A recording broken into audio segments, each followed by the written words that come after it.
Gatunde South Member of Parliament Moses Kuria, who led a spirited campaign against those who called for the impeachment of former Devolution Minister Anne Waiguru, has now turned against her. Kuria said the Jubilee government would not drown because of one person and that he will not sit and watch Waiguru to bring it down. Kuria claims Waiguru's latest move to incriminate Duale and Murkomen is a ploy to divide the Jubilee government. Nitakwambia Anne Waiguru pole pole, kucha pole pole. Unajua yeye ni dada yetu na tunampenda na hakuna mtu ambaye ametetea Anne Waiguru kuliko mimi. Lakini sasa unajua Sofiga Liba akasema wakati kifo ya ndugu imefika miti yote inateleza. Wacha kujishikilia mtu yoyote ukipita. Sio haki. Utatuharibia serikali yetu ya Jubilee. Kama kuna kitu inachunguzwa, itachunguzwa. Mimi mwenyewe nilipotetea NYS, nikawekelea maneno ya uongo, niko kotini na sijakufa. Naye ndio ulikuwa waziri wakati huo. Hoi kusema sijui Duale, sijui Murkomen, sijui nani. Wakati waziri Anne Waiguru alikuwa na shida, mimi niliita mkutano ya wajumbe wa Jubilee pale Pan-Africa Hotel Nairobi.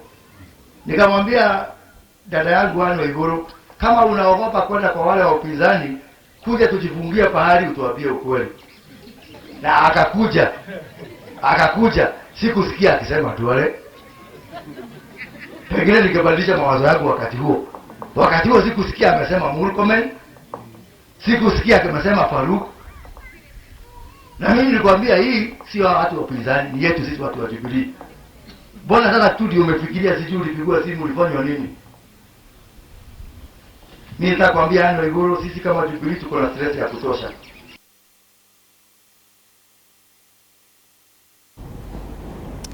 Now, still on the NYS saga, West Pokot Senator John Lonyangapuo has blasted United Republican Party leaders on the haste to fold the URP party and join the Jubilee Alliance party.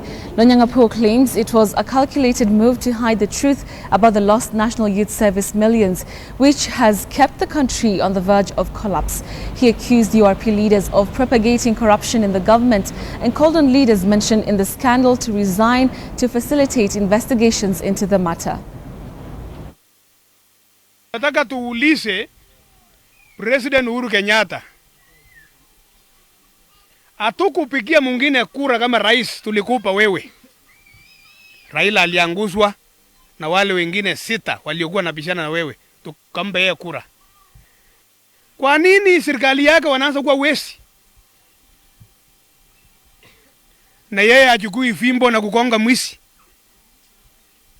Mumesikia Waiguru sasa alisemekana ati ameiba. Sasa mama ametambua wakulaji. Na wakulaji wengi, wengine ni wajumbe, wengine ni senators, na wanatoka wing ya URP. Hiyo chama yenye liwawa chusi. Kumbe walijua hiyo chama ilikuja kuiba Kenya, sasa wanaua haraka sana, alafu wakimbilia chama kingine kabla hawajagunduliwa. Lakini bahati mbaya wamekamatwa kabla mwezi wa 3 kufika, sababu walisema watasindua chama chao inaitwa Jubilee Party of Kenya mwezi wa 3. Mwezi wa 2 poleni bwana, wamepatikana. Watu wenye wanaiba namna hiyo mpaka inji inakaa kafu, wanatakana wafanywe nini? Sasa tuanze na Duale, kimpele na ni firimbi ya URP. Kila siku Raila, kila siku Gideon, kila siku Lonyangapuo. Alikuja kunitusi juzi hapa. Sasa tuseme Duale aende wapi? Chela. So tuna declare hapa Duale a resign kama leader of majority, na Uhuru Kenyatta don't entertain. Duale a resign mara moja. Tutafute mwingine. Voting is underway in various polling stations around the country in the Law Society of Kenya elections. Stations opened as expected at 8:30 a.m. The election, which is being presided over by the Independent Electoral and Boundaries Commission, will see Nairobi lawyer Alan Gishuhi and two Kisumu-based lawyers, Isaac Okero and Agri Mwamu, battle to replace the outgoing President Eric Mutua. Jennifer Shamala and Faith Waigwa are fighting to succeed Rene Omondi as the society's vice chairperson. A total of 69 candidates are contesting for 26 positions, which include LSK female representative to the JSC, LSK president, LSK vice president, and LSK council members. Voting will close at 5 p.m. and we want to talk to our reporter on the ground, Murimi Mwangi, to give us the details. Murimi, how has the process been?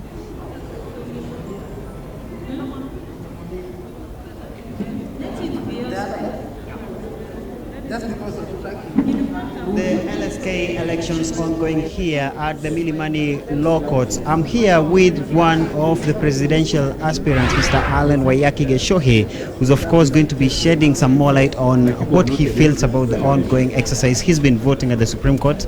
So what would you say about the exercise? It started at 9 in the morning. Perhaps have you had reports from other areas with regards to the time when the exercise started and issues that may have come up from the voting exercise?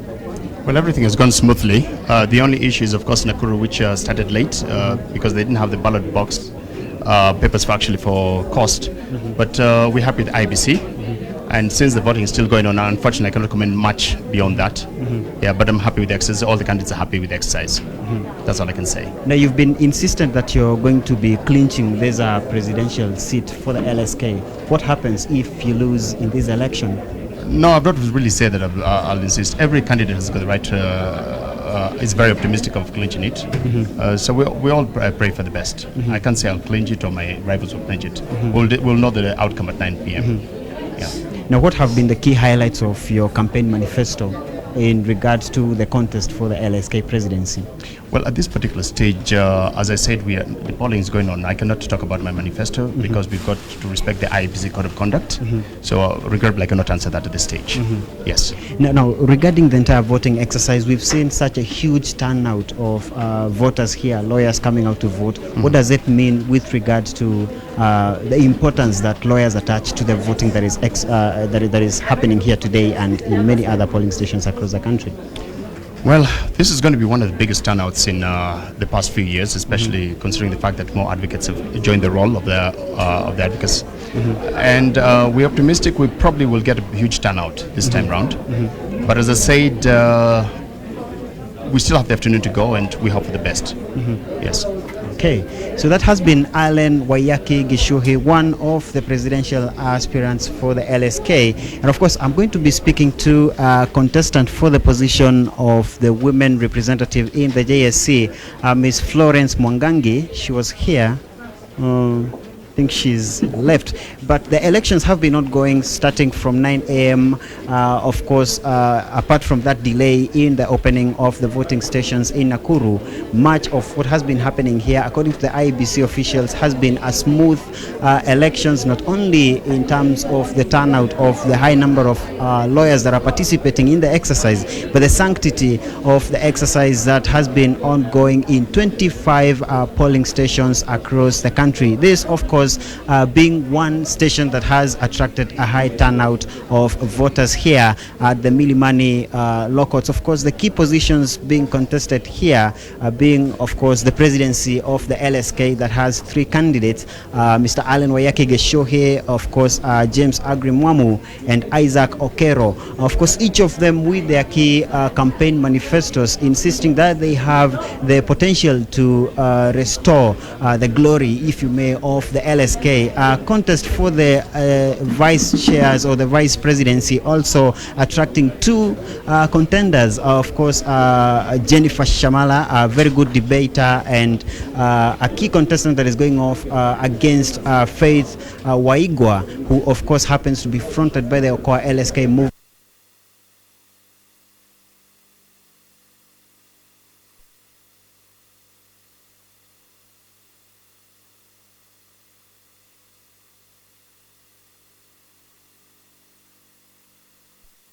that JSC, there is of course going to have a say in who is to be the next Chief Justice, given that Dr. Willy Mutunga retires by June this year. The voting, of course, according to IEBC officials here, has been smooth.